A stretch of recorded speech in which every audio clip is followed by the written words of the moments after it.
വെഞ്ഞാറമൂട് കൂട്ടക്കൊലക്കേസ് പ്രതി അഫ്വാൻ ജയിലിൽ നല്ല നടപ്പാണ് എന്ന് അധികൃതർ കഴിഞ്ഞ ദിവസം തന്നെ വിശദീകരിച്ചിരുന്നു.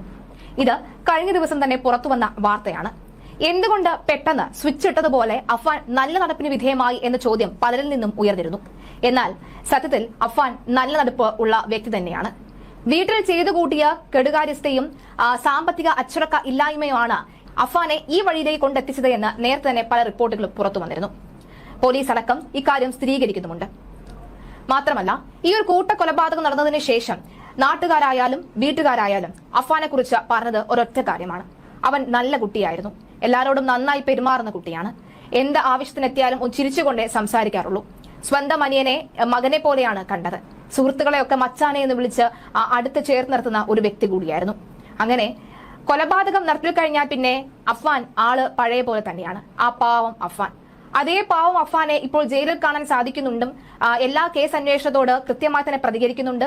ആദ്യഘട്ടത്തിൽ ഉണ്ടായിരുന്ന അസ്വസ്ഥതകളൊക്കെ തന്നെ മാറി ഇപ്പോൾ കൃത്യമായി അഫ്വാൻ കാര്യങ്ങൾ എണ്ണി ഓരോന്നായി വ്യക്തമായി തന്നെ പറയുന്നുണ്ട് എന്ന് കൃത്യമാക്കുകയാണ് ഇവിടെ ചെയ്തിരിക്കുന്നത്. നിലവിൽ അഫ്വാന് ആത്മഹത്യാ പ്രവണത ഇല്ല എന്ന് ജയിൽ അധികൃതർ വ്യക്തമാക്കുകയാണ്. ആത്മഹത്യ പ്രവണത ഉള്ളതിനാൽ തന്നെ പ്രത്യേക നിരീക്ഷണത്തിലായിരുന്നു അഫ്വാൻ. അഫ്വാനെ നോക്കാൻ മാത്രം പുറത്ത് കാവലിനായി 3 പോലീസുകാരാണ് ഉണ്ടായിരുന്നത്. കാവൽ നിന്ന പോലീസുകാരിൽ ഒരാൾ കുഴഞ്ഞു വീഴുന്നതും നേരത്തെ വാർത്തകൾ വന്നിരുന്നു. അഫ്വാൻ ഉറങ്ങാതെ രാത്രിയിൽ സെല്ലിൽ അങ്ങോട്ടും ഇങ്ങോട്ടും നടക്കുന്നത് കാരണം തന്നെ പോലീസ് ഉദ്യോഗസ്ഥരും ഡ്യൂട്ടിയിൽ അത്രയും നേരം തന്നെ നിൽക്കേണ്ട ഒരു ഗതികേട് വന്നിരുന്നു. ഇതിന്റെ പശ്ചാത്തലത്തിൽ കൂടിയാണ് പോലീസ് ഉദ്യോഗസ്ഥർ തലകറങ്ങി വീണതും. അതിന് പിന്നാലെ തന്നെയാണ് ഈ ആദ്യ തെളിവെടുപ്പുമായി ബന്ധപ്പെട്ട് പുറത്തു വരാനിരുന്ന അഫ്വാൻ ഇതേ തലകറങ്ങി നാടകം ഒന്ന് പയറ്റാമെന്ന് വിചാരിക്കുകയും അത് കൈയോടെ തൂക്കുകയും ചെയ്തത്. എന്തായാലും നിലവിൽ അഫ്വാനെ പാർപ്പിച്ചിരിക്കുന്ന പ്രത്യേക ബ്ലോക്കിൽ നിരീക്ഷണം തുടരാൻ തന്നെയാണ് പോലീസിന്റെ തീരുമാനം. നിലവിൽ ജയിലിൽ UT ബ്ലോക്കിലാണ് അഫ്വാൻ ഉള്ളത്. കൂട്ടക്കൊലപാതകത്തിൽ അഫാനെ കുറിച്ചിട്ടാണ് നമ്മളിപ്പോ കേട്ടത്. 5 പേരെ കൊന്ന ഇള്ളാക്കുട്ടിയാണ് ഇപ്പൊ അവൻ ഇപ്പൊ നല്ല നടപ്പിനുള്ള പരിശ്രമത്തിലൊക്കെയാണ് കേട്ടോ. ഇപ്പൊ പോലീസുകാർക്ക് ഇപ്പൊ അവനെ കുറിച്ചിട്ടൊക്കെ നല്ല മതിപ്പാണ് അവൻ. എന്തായാലും ഇപ്പൊ ആത്മഹത്യാ ശ്രമം ഇല്ല എന്നാണ് പോലീസുകാർ പറയുന്നത്. മറ്റേത് കിട്ടിയില്ലെങ്കിൽ ഞാൻ ആത്മഹത്യ ചെയ്യും, ചിക്കനും ബീഫും പൊറോട്ടയും ഒക്കെ കിട്ടിയില്ലെങ്കിൽ ഞാൻ ആത്മഹത്യ ചെയ്യും എന്ന് പറഞ്ഞിട്ട് പോലീസുകാരെ അങ്ങ് ഭീഷണിപ്പെടുത്തായിരുന്നു. എന്തായാലും ഇപ്പൊ അതൊന്നും ഇല്ല എന്നാണ് ഇപ്പൊ പോലീസുകാർ പറയുന്നത്. അവൻ ജയിലിനകത്ത് നല്ല നടപ്പ് കാണിക്കുകയാണ്. അവൻ എങ്ങനെങ്കിലും അങ്ങ് പുറത്തിറങ്ങണം, അത് മാത്രമാണ് ഇപ്പൊ അവന്റെ ലക്ഷ്യം. എനിക്ക് തെറ്റ് പറ്റിയതാണ് എന്നും മാതാപിതാക്കളെ കാണണമെന്നും അഫ്വാൻ ഉദ്യോഗസ്ഥരോട് ആഗ്രഹം പ്രകടിപ്പിച്ചതായും റിപ്പോർട്ടുകൾ പുറത്തുവരുന്നുണ്ട്. എത്രത്തോളം സ്ഥിരീകരിക്കാൻ കഴിയുമെന്നറിയില്ല. കാരണം കഴിഞ്ഞ ദിവസവും സമാനമായ രീതിയിൽ ഈ ജയിലിൽ നടക്കുന്ന സംഭവം എന്ന് പറഞ്ഞ് പുറത്തുവന്ന മുഖ്യധാര മാധ്യമങ്ങളിലടക്കം പുറത്തുവന്ന വാർത്തകൾ തെറ്റാണ് എന്ന് റഹീം അടക്കമുള്ളവർ പറഞ്ഞിരുന്നു. എന്തായാലും ഇപ്പോൾ മനസ്സിലാക്കാൻ സാധിക്കുന്നത് അഫ്വാൻ തെറ്റുപറ്റി എന്നൊരു കുറ്റബോധം ഉണ്ടായിട്ടുണ്ട് എന്നാണ് മനസ്സിലാകുന്നത്. എന്തായാലും ഇനി നടക്കാൻ പോകുന്ന കേസുമായി ബന്ധപ്പെട്ടുള്ള നീക്കങ്ങൾ എന്തൊക്കെയാണ്? എനിക്ക് തെറ്റുപറ്റിപ്പോയി എന്ന് അവൻ ഇടയ്ക്കിടയ്ക്ക് പറയുന്നുണ്ട് അഫ്വാന്. എന്തായാലും അവൻ ഉമ്മായെ കാണണം, വാപ്പായെ കാണണം എന്നൊക്കെ പറഞ്ഞിട്ട് ബഹളം വെച്ചുകൊണ്ടേ ഇരിക്കുകയാണ്. എനിക്ക് വീട്ടിൽ പോകണം, ഉമ്മായെ കാണണം, വാപ്പായെ കാണണം എന്നൊക്കെ പറഞ്ഞിട്ട് ഭയങ്കര ബഹളം വെച്ചുകൊണ്ടേ ഇരിക്കുകയാണ്. ശരിക്കും പറഞ്ഞ ഇതൊക്കെ ഇവന്റെ അവസാന തടവാണ്. ഇവൻ ഇനി എത്രയും പെട്ടെന്ന് ഒന്ന് പുറത്തിറങ്ങണം. എന്നിട്ട് അവന് ലിസ്റ്റിൽ കുറച്ചു പേരും കൂടി ഉണ്ടായിരുന്നല്ലോ അവനിക്ക് കൊല്ലാൻ വേണ്ടിയിട്ട്. അവരൊക്കെ തലനാരിഴയ്ക്ക് രക്ഷപ്പെട്ടവരാണ്. ഇനി അവരെയും കൂടി തീർക്കണം. അതിനു വേണ്ടിയിട്ടാണ് അവൻ ഈ മാതിരി കാട്ടിക്കൂട്ടുന്നത്. എന്തായാലും ഇതൊക്കെ കാണുന്ന എല്ലാവർക്കും മനസ്സിലാവുന്നുണ്ട് ഇതവന്റെ അടവാണെന്നുള്ളത്. ഇവൻ പഠിച്ച കള്ളനാണെന്ന്. കുറ്റബോധം വന്നോ എന്ന് സംശയം. പോലീസ് അഫാനെ ചോദ്യം ചെയ്തുകൊണ്ടിരിക്കുന്നു. അന്വേഷണം ഏകദേശം പോലീസിന്റെ ഭാഗത്തെ കഴിഞ്ഞിരിക്കുന്നു. ആദ്യത്തെ കേസിന്റെ വല്യമ്മയെ കൊന്ന കേസിന്റെ കുറ്റചാർജ് ഏകദേശം റെഡിയായി എന്നാണ് മനസ്സിലാകുന്നത്. അതൊരു 60 ദിവസത്തിനകം ചാർജ് ഷീറ്റ് കൊടുക്കും എന്ന് ഞാൻ കരുതുന്നു. കാരണം പിന്നീട് കാര്യങ്ങളും സുഗമമായിട്ട് പോകും. പോലീസിന് മറ്റ് 2 കേസ് കൂടെ അന്വേഷണം പൂർത്തിയാക്കിയ ചാർജ് തയ്യാറാക്കേണ്ടതുണ്ട്. ആദ്യത്തെ കേസ് എന്തായാലും 45 ദിവസം കഴിഞ്ഞപ്പം തന്നെ അന്വേഷണം ഏകദേശം പൂർത്തിയായി എന്ന് കരുതുന്നു. കല്ലറ പാങ്ങോട് പോലീസ് സ്റ്റേഷൻ കേസ് എന്തായാലും 60 ദിവസത്തിനകം കുറ്റചാർജ് കൊടുത്തു കഴിഞ്ഞാൽ ട്രയലിന്റെ കാര്യങ്ങളിലേക്ക് പ്രവേശിക്കാൻ കോടതിക്ക് സാധിക്കും. ഇപ്പോൾ ജയിലിൽ കിടക്കുന്ന ചില വാർത്തകൾ പുറത്തേക്ക് വരുന്നുണ്ട്. അവിടെ ചില കുറ്റബോധത്തോടെയാണ് ഇയാൾ കഴിയുന്നത്. ആ ജയിലിലെ ഒരു നല്ല കുട്ടിയായിട്ടാണ് ഇയാള് മുറി കിടക്കുന്നത് എന്നും വരുന്നു. അവനിക്കിപ്പോ കുറ്റബോധം തോന്നുന്നുണ്ടെന്ന്. അവൻ എന്തിന്റെ കുറ്റബോധമാ? സ്വന്തം സഹോദരനെ കൊന്നതിന്റെയോ, അതോ ജീവന തുല്യം സ്നേഹിച്ച ഒരു പെൺകുട്ടിയെ കൊന്നതിന്റെയോ, അതോ 10-95 വയസ്സുള്ള ആ ഒരു ഉമ്മായെ കൊന്നതിന്റെയോ, ആ വല്യമ്മയെ കൊന്നതിന്റെയോ? അവൻ എന്തിന്റെ കുറ്റബോധം? അവന് ഒരു കുറ്റബോധവും തോന്നിയില്ല. ചുറ്റിക എടുത്തിട്ട് ഇവരെയൊക്കെ തലയ്ക്ക് അടിച്ചപ്പോ അവനിക്ക് യാതൊരു കുറ്റബോധവും തോന്നിയില്ല. അവനിക്കില്ലേ ജയിലിനകത്ത് കിടന്നിട്ട് അവൻ നില്ല 4 ചുമരുകൾക്കുള്ളിൽ ആ ഒരു വീർപ്പ് മുട്ടി കിടന്നപ്പം അവനിക്ക് കുറ്റബോധം വരുന്നു. അവനിക്ക് എങ്ങനെയെങ്കിലും ഇങ്ങനെ നാട്ടിൽ വരണം, അങ്ങ് വീട്ടിൽ വരണം, അടുത്തും അടുത്തും വരണം, വന്നിട്ട് വേണം അവന്റെ മറ്റുള്ളവരെയും കൂടി തീർക്കാൻ വേണ്ടിയിട്ട്. അതാണ് അവനിക്കങ്ങ് കുറ്റബോധം. അവനിക്ക് എന്തിന്റെ കുറ്റബോധമാണ്?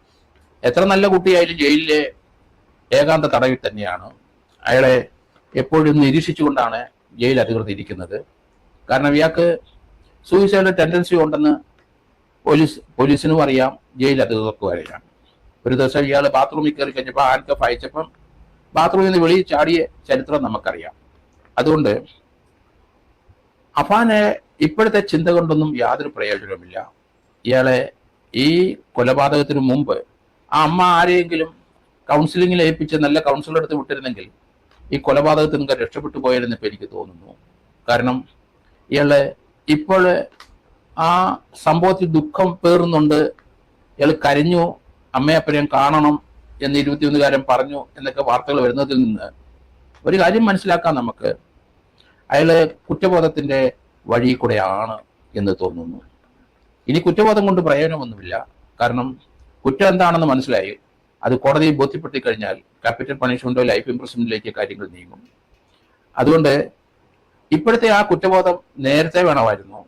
അയാൾ ഈ തീരുമാനം എടുക്കുന്നതിന് മുമ്പ് അത് ഉമ്മയുടെ അടുത്തെങ്കിലും ഒന്ന് പറഞ്ഞ് അതിൽ നിന്നൊരു മാറി സഞ്ചരിക്കാനായിട്ട് അവസരം ലഭിക്കുമായിരുന്നു. ആരുടെങ്കിലും പറഞ്ഞിരുന്നെങ്കിലേ ആ പെൺകുട്ടിയുടെ അടുത്ത് പറഞ്ഞാലും ശരി, അവർക്ക് ചിന്തിക്കാൻ കഴിവുണ്ടോ നമുക്കറിയില്ല, എങ്കിലും ഇയാളെ ഒരു കൗൺസിലിങ്ങിന് വിധേയമാക്കിയിരുന്നെങ്കിൽ തീർച്ചയായിട്ടും ഈ കൊലപാതകത്തിന് മാറി സഞ്ചരിച്ചനെ എന്നാണ്. ഈ പ്രാന്തൊക്കെ ഷെമിക്ക് ആദ്യം തന്നെ അറിയാമായിരുന്നു.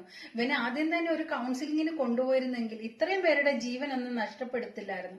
ഇവരാദ്യം ആത്മഹത്യക്കാണല്ലോ ശ്രമിച്ചത്. പക്ഷെ ഈ ആത്മഹത്യ ചെയ്യുന്ന സമയത്ത് ഇവൻ അങ്ങ് തീർന്നു കിട്ടിയിരുന്നെങ്കിൽ മറ്റുള്ളവരെങ്കിലും രക്ഷപ്പെട്ടു പോയേനെ.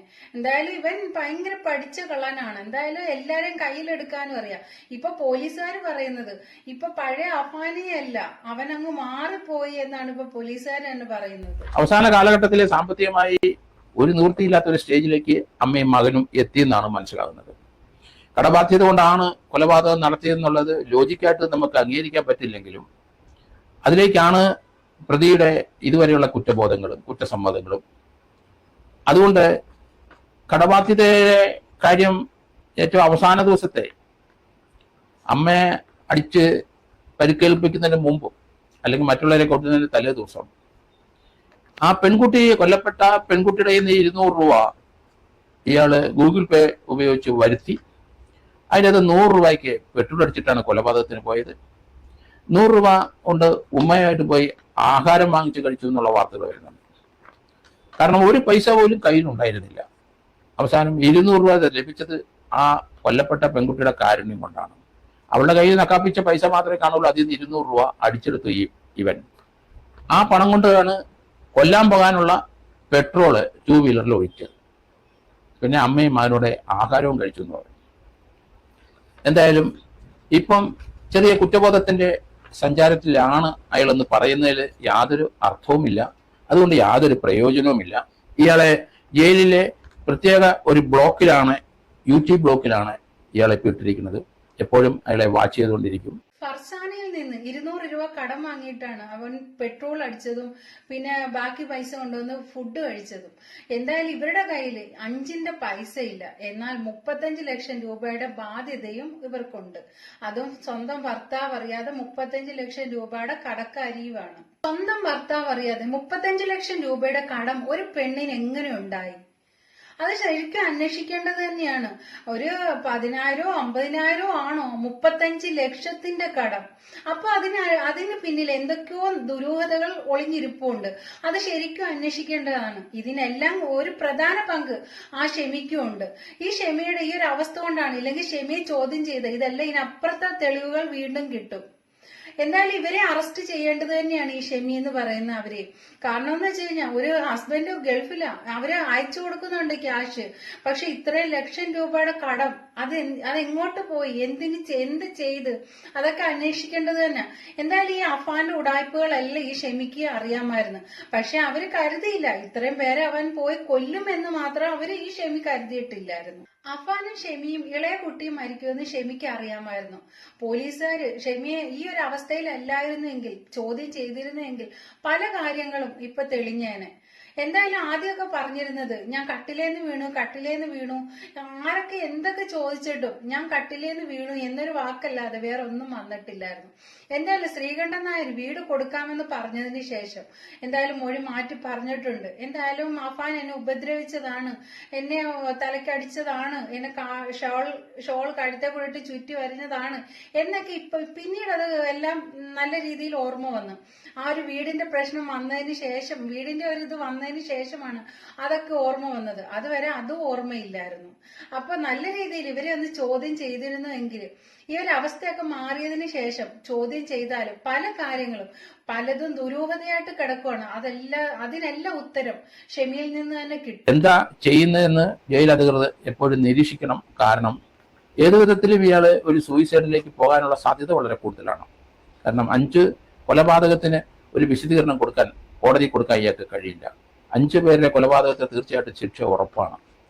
അത് ക്യാപിറ്റൽ പണിഷ്മെന്റ് പോകാം. അതേപ്പറ്റിയൊന്നും വലിയ ബോധം ആ കുട്ടിക്കുണ്ടെന്ന് തോന്നുന്നില്ല. അജ്ഞതയാണ്, കൂടുതൽ കാര്യങ്ങൾ അജ്ഞത കൊണ്ടാണ് ഇത് സംഭവിച്ചതെന്ന് എനിക്ക് തോന്നുന്നു.